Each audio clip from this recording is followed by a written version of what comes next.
Hello, everyone, and welcome to another episode of the Famvestor Podcast. I'm your host, Sonny Burns. And I'm your co-host, Sunmarie Burns. So today, we are both a little bit handicapped. Sunmarie is 8 months pregnant, which I don't know, does that... Yeah, it's getting a little harder to do things. Yeah, you know, nowadays, there's like those handicap parking spaces for pregnant ladies, like you can park closer. Well, there's handicapped places. Yeah. And then there's spaces for expectant moms. Right. They're two different things. I'm about to print myself out a fake handicap sticker for I just had ACL surgery. I tore my ACL playing volleyball on September 13th, I believe. And got surgery 11 days after ACL reconstruction surgery and meniscus repair. So I've been on crutches for the last 2 weeks, and will be on crutches for 2 more weeks as I go through that. Not fun. Yeah. But it's hard managing a household with two not physically able people. Sunmary's been running around like a mad woman, even though she's 8 months pregnant. And I'm not able to run too well. No. Yeah, so as I heal, Sunmarie gets slower, and at some point I'm going to outpace her, but still got at least 2 weeks before that happens. At least. So it's been an interesting couple of weeks. Yeah, not exactly a fun couple of weeks. It was pretty depressing to tear my ACL. This is the second one. I tore my right ACL many years ago, and now I tore my left ACL. I thought my left knee was perfect. Never had a worry in the world. Went up for a spike in volleyball. Nailed it. Came down. I don't know. Knee just buckled, and yeah, was limping ever since. Yeah, not fun. Well, with that depressing intro, we are going to go into our topic for today, which is something that, I don't know, I guess we haven't discussed too much on this podcast, but the idea of whether, you know, there's so many people who are, especially nowadays, just questioning whether they want to have a family or not, or just, you know, live the solo life, or not even the solo, but just like the husband, wife, no children life. And I guess we want to give our thoughts, and like, you know, obviously we're having our 4th child, so you know that we're a little skewed in our opinions, but just share what our opinions are. Why we made the choices we made. Right. Yeah. So without further ado, let's get to the show. You're listening to the Famvestor Podcast. If you're looking to raise your family with intention, gain financial independence, and live a life of true freedom, you're in the right place. Join us as we explore together how to create thriving families, because strong families are the cornerstone for a world at peace.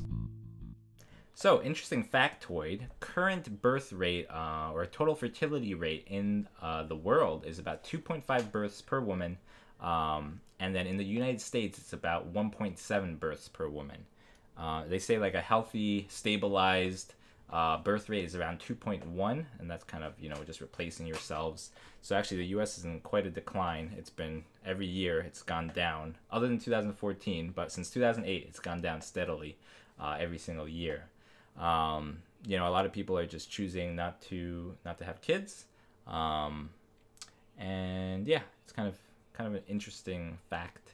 And if they are choosing not to have kids, at least in our area, you know, I feel like all the parents we meet are so much older than us. It's very rare to meet parents our age, you know, especially if we're expecting a 4th kid. I'm 31 still, some of you are 33.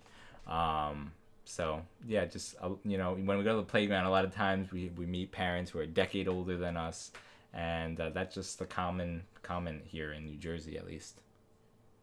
Yeah, but we thought it brought up an interesting topic. We were actually, you know, on Facebook, and we're seeing a conversation thread going down about, hey, should I have kids or not? Pros and cons. And someone had put the question out to the group, and there's a lot of comments to it. Definitely was a question that a lot of people wanted to weigh in on. So we thought it was an interesting topic and wanted to kind of discuss our take on it and our feelings about having kids or not having kids. That choice that in modern society is a choice people can make, you know, whereas back in the old days, a couple hundred years ago, or maybe even less than that, There wasn't so much choice. It wasn't really a choice, you know. You find someone you love and you just have a lot of kids. Right. Yeah, it's interesting having that choice at this point. And I think that, just lends itself to, having that ability to choose, to delay and delay and delay and delay. And then eventually, that choice kind of gets removed for you, if you're a woman who's about to go through menopause. Yeah. I mean, you have a certain amount of years where you can choose to have kids, and then there'll be a certain amount of years where that choice won't be there anymore. Right. Anyway, that's getting more and more advanced, as in vitro fertilization gets more advanced and extends that window. But yeah, I guess we wanted to talk about, I guess, some of the reasons people choose not to have children. What are those reasons? And then what are the reasons for having children? What are the reasons we decided upon in our decision to have children? Right. And delve into that. Yeah, I feel like the number one response I always get when they're like, oh, you have 3 kids or you have 4 kids, like, how do you afford them? It always relates to money. I feel like almost 95% of the time, like, the first question is like, kids are so expensive. Mm-hmm. Like, why are you doing that? Or, yeah, it's very interesting. It's such an annoying question. I find it incredibly annoying. Me too. I remember even because I was one of 4, and I still remember vividly, I was in ShopRite, I was like a 10-year-old with my dad or my mom, I don't know, we're walking through ShopRite, and the guy was like, and it was like an enlightening moment to me, but one of the clerks who's stocking the shelves was like, wow, you guys have something, and I think my dad's like, oh yeah, you're preparing to have kids? Like, no, too expensive. And in my mind, that was the first time it clicked, like, oh, kids equal dollar signs. Like, oh, you gotta pay for food, you gotta pay for the school supplies. I mean, now, the dollar signs are different, where people are just envisioning, forethinking college, $100,000 to go to college or more. And all those dollars, and childcare, as before, especially now, in the United States with this nuclear family, mindset where there's no grandparents living with you who could possibly do the childcare for you. So everyone's just, dropping their kids off at daycare, hectic schedules, drop off, pick up after work, barely have time to see the kids a lot of the time, and then, and just put them to sleep. It costs a pretty penny. Right. I feel like it's like average is maybe like $1,500 per child for daycare. Actually, I don't really know, but per month. Per month, yeah. Per month. So it's you're looking at like $20,000 a year just for the daycare. Yeah. So it's pretty insane. So yeah, that's why those dollar signs. And I feel like for us in the way that we raise our family, it doesn't translate like that. It's not so evident because we are homeschooling, so we're not dropping these kids off at daycare. We're not paying $1,500 a month. We're not seeing that go out the window. Not out the window, but you know what I mean. It's not so evident. It's not equatable. It's not like, oh, this child costs this much to us. Yeah. Of course, when we had our first child, and Sunri and I, we made the decision that Sunri would quit her job at that point and retire at the age of, you were 26, right, when we had our first? Mm-hmm. I was 24, so fairly young, especially these days. But yeah, we made that decision to go from 2 incomes to 1 income. Of course, we had a rental property, so that helped. But still, it was a hard decision to make. And I mean, I definitely see a lot of the fear that comes for finances regarding family, and just some people really have a lot of fear that they can't afford more children. And sometimes it's not just fear, but, well, I guess it's kind of fear related, but this idea, like, you want the best for your child, and this mindset that, you have to put them through a good college, that they have to have the best of everything. Or the idea that the more you pay, the better right. you're getting of some service, which isn't always the case. And that you're doing maybe a disservice to your child by having a child that you can't fully support in the best way in your mindset. Like, to me, college is an option. A lot of people, it's not an option in their minds. Like, my child has to go to college, and because they have to go to college, I have to have this nest egg for, by the time they're 20, be able to pay their college or blah, blah, blah. Which is great, which is fine. I mean, I'm all for that. But for us, in our mindset, college is optional. We're very entrepreneurial. I want to teach my kids these entrepreneurial skills. Already am doing that. So, if they want to go the college route, great. But like my dad did with me, you're going to have to pay for it yourselves. I'm not worried about it. And I think they'll be better for that. That's my personal opinion, and that's why that doesn't weigh heavily on me. Yeah, I mean, I think that there's something to be said. I mean, there's lots of families who, I mean, our upbringing, our family simply didn't have the money Right. to pay for college. So college was a decision we made, and we went for it, but we found a way to pay for it ourselves. And there are a lot of ways to do that as well, you know. And so just because you aren't able to save that huge giant nest egg for your kids doesn't mean they're not going to get the opportunities, you Right. know. I feel like another huge reason is just like right now in our lives, I feel like there's so much things to do, so much entertainment. You know, back in the going back a couple decades, you know, you didn't have Netflix, you couldn't stream your favorite shows, you didn't have this Hundreds of restaurants to go out to. video games, city life, nightlife, and there's endless opportunities to Go out and enjoy. Right. And, you know, the social network was completely different. You know, everyone was having kids. That was the thing to do. And, you know, it was just the mindset, oh, you grow up, you get married, and you have kids. There was no other, like, thought about, okay, maybe you can just go life without kids. And, you know, now more and more that's the norm, so it's more socially acceptable. And, yeah, so it's becoming a choice, a decision. Yeah.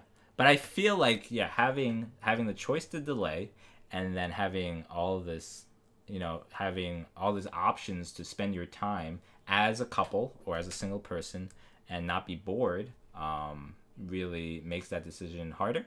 I think a lot of couples worry that having kids is going to drastically hamper their lifestyle choices. And it is. It absolutely is.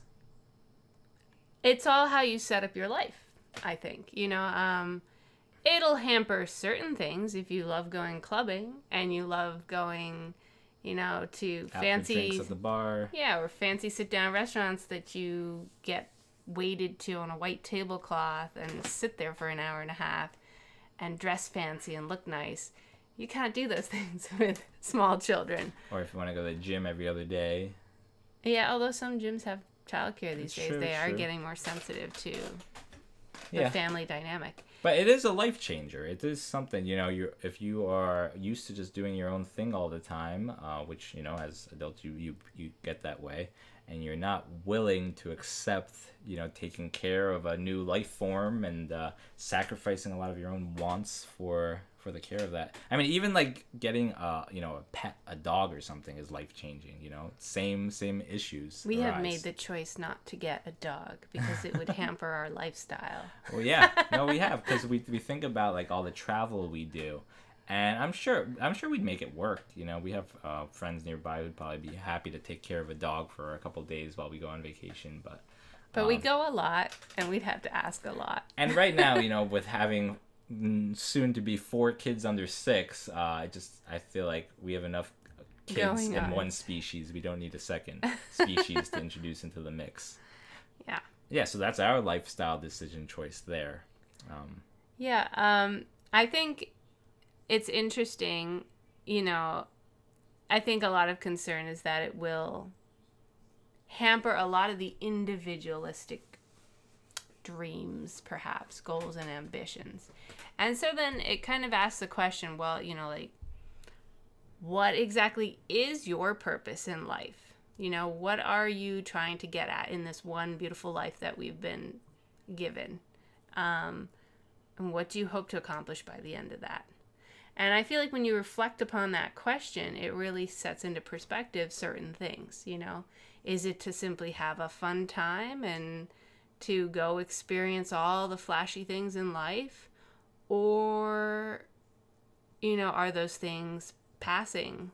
And are there deeper, more important things that could enrich your life in a way that, you know, perpetuates legacy and family continuity and a greater sense of purpose, Right. you know?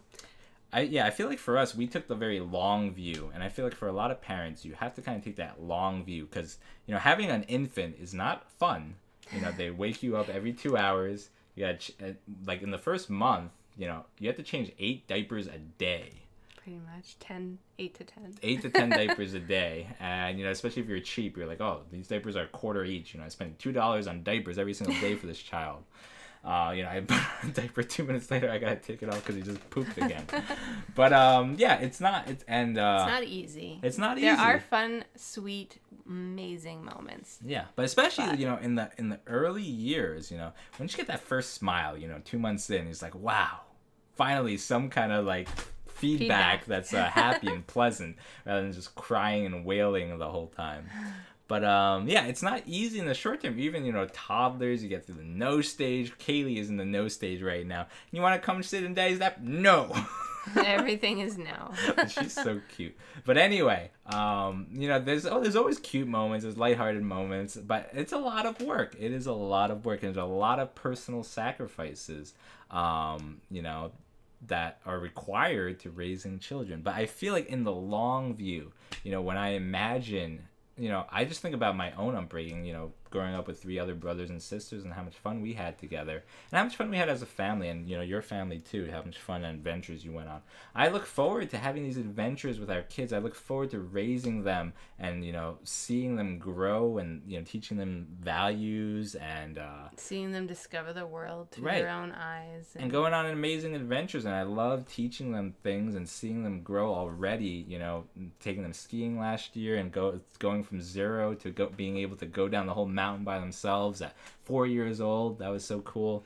And I mean, we take our kids on everything that we loved doing before we had kids. Yeah. And sometimes you have to wait a few years. Sometimes it's a timing thing, and you have to adjust your style of doing things to it. We have always loved traveling.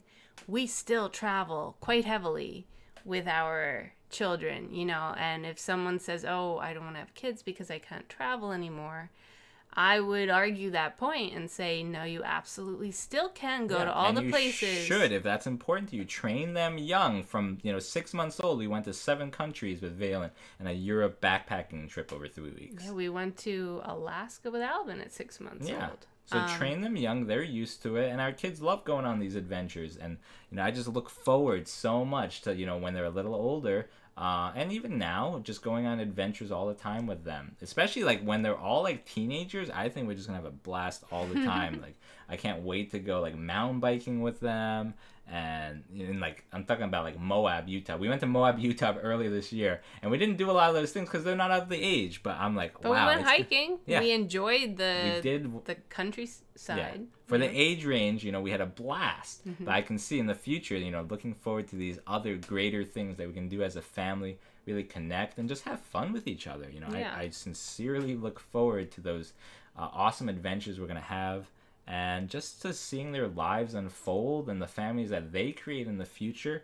And 50 years from now, we're gonna host a family gathering, and maybe there's gonna be like 30 people. Just I don't know, 30 people, but like a huge gathering where we have grandkids, and it's gonna be awesome. And I think that that's such a beautiful thing to look forward to as we age. To know that we're going to see our little children, grow into adults, start to have, families of their own, and just the enriching lifestyle that comes from that. I myself do not enjoy moments of being alone very much.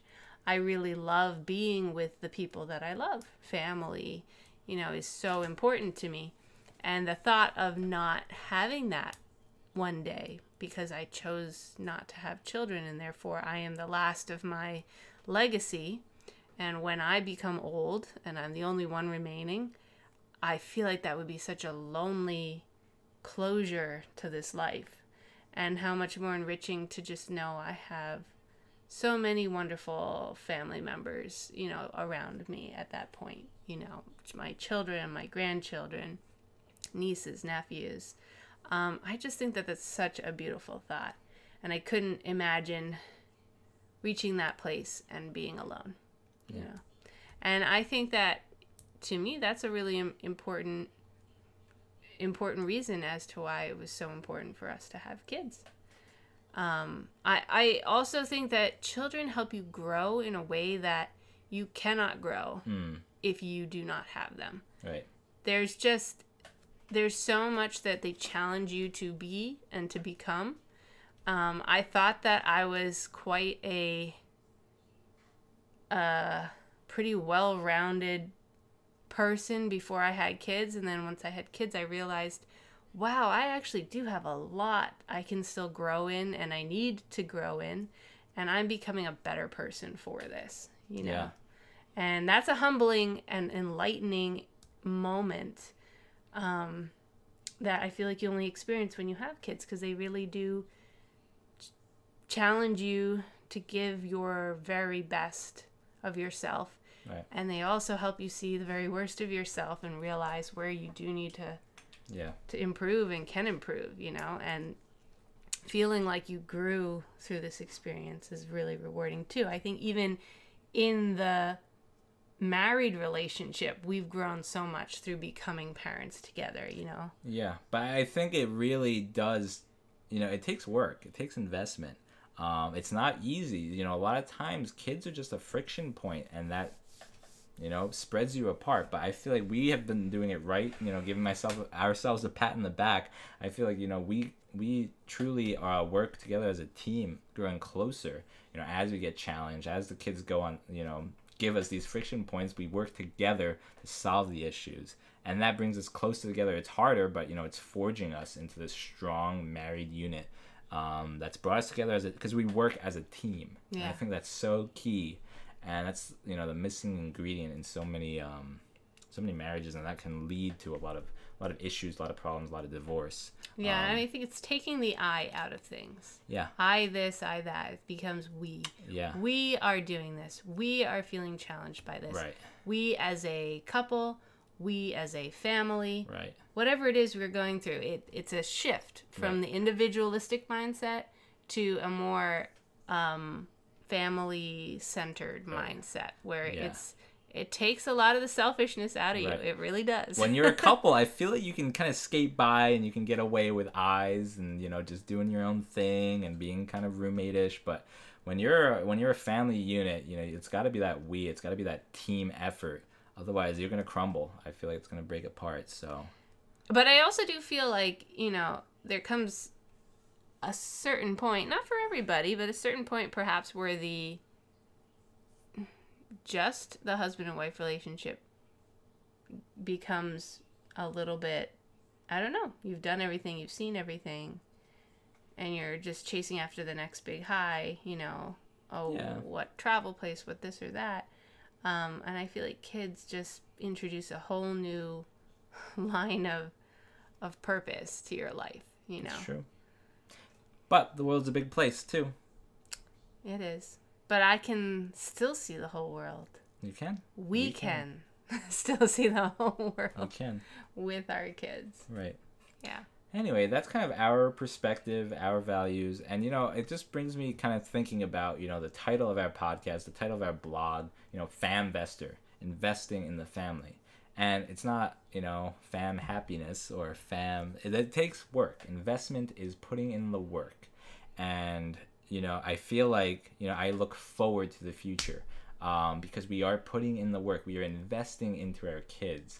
And it is a lot of work. You know, we could be kind of a lot more on autopilot. We could just be putting tablets in front of them 24/7. Popping them in daycare and school. Yeah. And not to say that that's not a good choice. But for us, we feel like we want to be there with them. We want to shape their lives and be there. Yeah, be there to do that. And that takes a lot of work, a lot of investment. But, you know, with investing, you know, it's hard in the beginning, but, you know, you get that exponential growth in the future. And that's what we're trying to do in our family, just really invest wholeheartedly into our kids, into ourselves, into just the whole family unit, and grow it into something beautiful. There's this quote that someone said, I don't know who, which was, children make life 10 times harder, but 100 times more rewarding. Yeah. And I definitely agree with that. Like, I have never known a love as much as I know the love I have for my kids. It's just like such an incredible, beautiful thing. And who knew? Who knew that you could be challenged so much by this little person and love them so incredibly much for just who they are and how they do challenge you and how they do love you and help you grow. So, yeah, I mean, and I think that regarding all those other concerns, it really becomes a matter of what it comes down to is, do I want to have kids or do I not want to have kids? You can use 1,000 excuses as to why one way or the other, but ultimately you have to dig deep within your heart and ask yourself that question. You know, what is the meaning of life? What is the purpose? What is the purpose of creating a legacy? And I think that you got to give that thought a lot of thinking. A lot of thinking. I mean, finances can be answered in so many different ways, and that's kind of what our podcast is all about with the Famvestor is, if you want to have kids, don't let finances be the thing that holds you back. We're trying to give you tools, the tools we use ourselves to make that, not a factor. There's so many creative ways out there that doesn't have to be a factor for you. So if you want to have kids and you're concerned you can't afford it, just figure out what works best for you to make it affordable.